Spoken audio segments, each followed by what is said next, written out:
하나님의 말씀은 디도서 2장 말씀입니다. 디도서 2장 1절부터 15절까지 말씀 교독으로 봉독하겠습니다.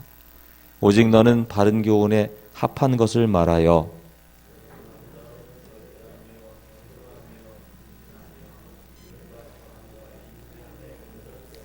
늙은 여자로는 이와 같이 행실이 거룩하며 참소치 말며 많은 술의 종이 되지 말며 선한 것을 가르치는 자들이 되고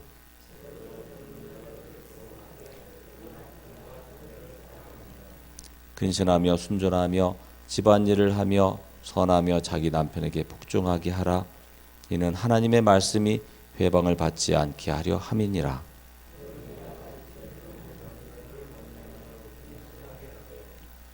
범사에 내 자신으로 선한 일에 본을 보여 교훈에 부패치 아니함과 경건함과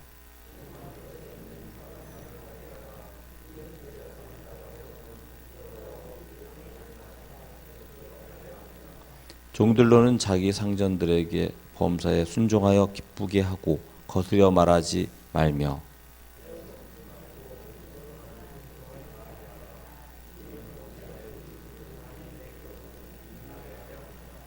모든 사람에게 구원을 주시는 하나님의 은혜가 나타나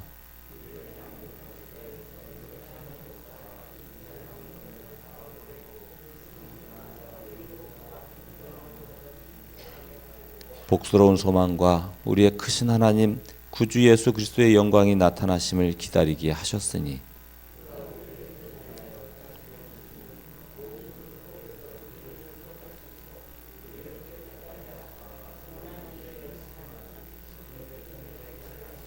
함께 읽겠습니다.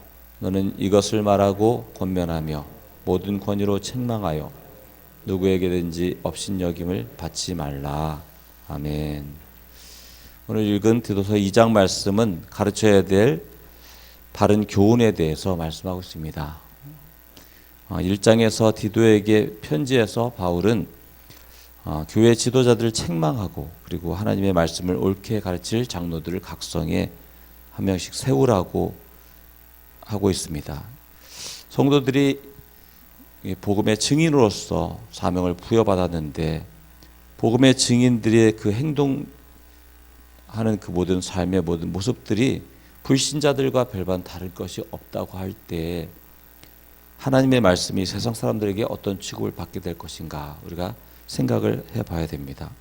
2장에서 바울은 디도에게 늙은 남자와 여자, 젊은 남자와 여자 그리고 종들에게 가르칠 바른 교훈을 말하고 있으면서 지금까지 글에 대해서 부패한 기독교 지도자들에 의해서 하나님 말씀이 어떻게 오해받았는지도 설명하고 있는 것을 보게 됩니다.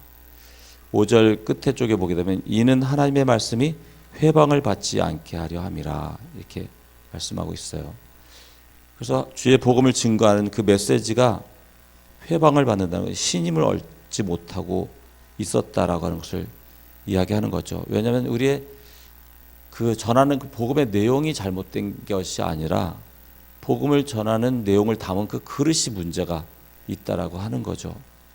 그래서 주의 복음을 증거하는 사람들이 절제하지 못하고 경건하지 못하고 그리고 믿음과 사랑 가운데 서지 못하는 그런 모든 모습들, 결과적으로 선하지 못한 그런 모습들을 보게 되면서 사람들이 이 복음에 대한 그 신뢰를 잃어버리게 됐다라고 하는 것을 이야기하고 있고 8절에 보게 되면 똑같이 이는으로 시작해서 이는 대적하는 자로 하여금 부끄러워 우리를 악하다 할 것이 없게 하려 함이라 이렇게 말씀하고 있습니다. 이 그레데 섬에서 비그리스도인들이 그리스도인들을 트집 잡을 수 있는 비방거리들을 만들어 왔다라고 하는 것을 이야기하는 것이죠. 그래서 그렇게 하지 않기 위해서 바울은 디도에게 먼저 7절에 보게 되면 범사에 내 자신으로 선한 일에 본을 보여야 된다. 그러면서 젊은 남자들을 그렇게 교훈해야 된다라고 하는 것을 이야기해 주고 있는 거죠. 우리가 행실이 바르게 되어질 때 트집 잡을 수 없는 비방할 수 없는 그런 위치에 서게 되고 그렇게 그런 위치에서 복음을 전할 때 분명하게 복음이 증거된다라고 하는 걸 이야기하고 있는 거죠. 10절에서는 끝에 쪽에 보면 이는 범사에 우리 구주 하나님의 교훈을 빛나게 하려 함이라. 빛나지 못한다는 건 결과적으로 설득력이 없다는 것입니다. 그 메시지가 설득력이 없을 때 결과적으로는 그들의 귀에 들려지지 않게 된다라고 하는 거죠. 여기에는 이 종들에 대한 이야기를 이제 시작하게 되는 걸 보게 되는데, 이 종들은 약간 이제 분위기가 틀려요. 다른 건 이제 당연히 해야 될 일들인데, 이 종들은 교회 안에서는 동등하게 이제 대우를 했습니다. 우리나라에도 복음이 처음 들어왔을 때 종들이 먼저 예수님을 믿게 되고, 그리고 나중에 상전이 예수님을 믿게 됐을 때 나중에 이제 종들이 목회자가 되고, 상전이 그 종들을 섬기는 그런 이제 목회자를 섬기는 데 주저하지 않고 우리 한국 교회에서는 이게 잘 이루어져 가게 되는데, 근데 믿는 사람들끼리는 이게 동등함이 되어지지만 믿지 않는 사람들은 그런 게 없잖아요. 그죠? 그래서 결과적으로 불의한 그 주인들도 있었다는 거죠. 그렇게 했을 때 복음의 동등함이 불의한 주인에게 무례하게 대도 되는 그런 권한으로 여겨져서는 안 된다라고 하는 거죠. 왜냐하면 교회에서 내가 동등한데 당신은 뭐냐 이런 식으로 한다고 한다면 문제가 된다는 거죠. 사회와의 어떤 그런 충돌이 이루어지면 안 된다는 거죠. 기독교의 기본 정신은 섬김이지 군림하거나 자기 자신을 주장하는 데 있는 것이 아니다라고 하는 것을 우리가 기본적으로 생각해야 됩니다. 그래서 바울은 그 11절 이후에 이렇게 우리가 바른 교훈으로 살아가야 되는 자양분이 바로 복음이다라고 하는 것을 설명하면서 그것이 왜 그런지에 대한 어떻게 보면 이유를 설명하고 있는 것처럼 보입니다. 그래서 11절을 우리가 보게 되면 모든 사람에게 구원을 주시는 하나님의 은혜가 나타났다. 하나님의 은혜는 바로 예수 그리스도죠. 그죠? 예수님께서 이제 오셔서 이제 하신 일들이 있는데 제일 먼저 무엇을 거론하냐면 우리를 양육하셨다. 이렇게 얘기하고 있습니다. 대체적으로는 하나님의 은혜가 나타났다면 복음을 먼저 설명하게 되잖아요. 그래서 하나님의 은혜 때문에 또 예수 그리스도의 그 구속하심 때문에 우리가 구원받았다는 걸 많이 얘기하는데, 여기에서는 이제 양육에 대해서 말씀하면서 경건치 않은 것과 이 세상 정욕을 다 버리고 근신함, 조심하는 거죠. 그렇죠? 근신함과 의로움과 경건함으로 이 세상에 살아야 될 것을 주님께서 양육하셨다 라는 것을 분명하게 나타내 주고 있습니다. 우리가 경건하게 살도록 주님께서 우리를 양육하셨다는 걸 이야기하고, 또 14절을 보게 되면 주님께서 우리를 대신해서 자기 자신을 주신 것은 우리가 불법에서 구속하셨다는 것이 기본적으로 이제 중요하다는 걸 이야기하고 있습니다. 그래서 결국엔 우리를 깨끗게 하셔서 선한 일에 열심히 하는 그런 친백성이 되게 하셨다.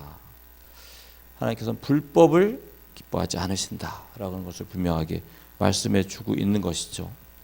그래서 우리가 하나님의 은혜로 예수 그리스도를 통해서 하나님의 친백성이 되었는데, 하나님의 백성답게 우리가 살아가야 된다. 업신여김을 당하지 말고 하나님의 영광을 나타내는 삶이 되어야 된다라고 하는 것을 분명하게 말씀해 주고 있습니다. 바울은 복음이 정말 이 그레데 지역을 변화시키게 하게 될 때 가장 중요한 것은 이 복음이라고 하는 것이 많은 사람들이 볼 때 분명하게 드러나기를 원하는 거죠. 공공장소에서, 어떻게 사람들이 볼 수 있는 곳에서 그 구원의 힘이 있다는 것. 우리 개인적인 구원과 우리가 천국에 들어가는 것도 분명히 있지만 우리의 삶을 변화시키고 있고 분명한 변화가 있다는 것을 보여줄 수 있어야지 이 그레데 지역이 구원 받을 수 있다라고 하는 건 분명한 목표를 가지고 있었습니다. 우리가 어저께도 같이 나눴지만 이 그레데 지역은 이 신이라고 하는 신관 자체가 분명하게 잘못되어져 있기 때문에 이 사람들이 그 제우스가 그 그레데 지역의 출생이라고 이야기하면서 그 제우스 신이 여자를 유혹하고 또 그 강력한 힘을 가지고 자기 마음대로 하고 또 거짓말을 하는 그런 것이 신이라고 여겼기 때문에 예수 그리스도와 이 제우스가 다르다는 걸 분명하게 보여주지 않으면 이 복음이 온전히 전파될 수 없다. 또 그것 자체가 분명하게 하나님께서 원하시는 것이기 때문에 우리가 바르게 살고 정직하게 살고 거룩하게 살아가는 것이 분명한 하나님이 우리에게 원하는 것이기 때문에 그것 자체를 분명하게 보여줄 때 이 그레데 땅이 변화되고 복음을 받아들이게 될 것이다 라고 하는 것을 바울은 분명한 목표로 세운 것을 보게 됩니다. 오늘 우리도 이 복음이 울산 땅, 어떻게 보면 선교지보다도 못한 경우도 많이 있죠. 그죠? 10%밖에 안 되는 복음화율을 가지고 있는 울산 땅을 변화시키기 위해서 나의 삶을 통해서 복음이 나타나도록, 나의 삶을 통해서 하나님이 나타나도록 우리가 경건하며 선한 일에 힘쓰는 삶이 되어야 될 줄 믿습니다. 오늘 하루의 삶을 통해서 하나님이 영광받도록 쓰임받는 여러분 되시기를 주님의 이름으로 축원합니다.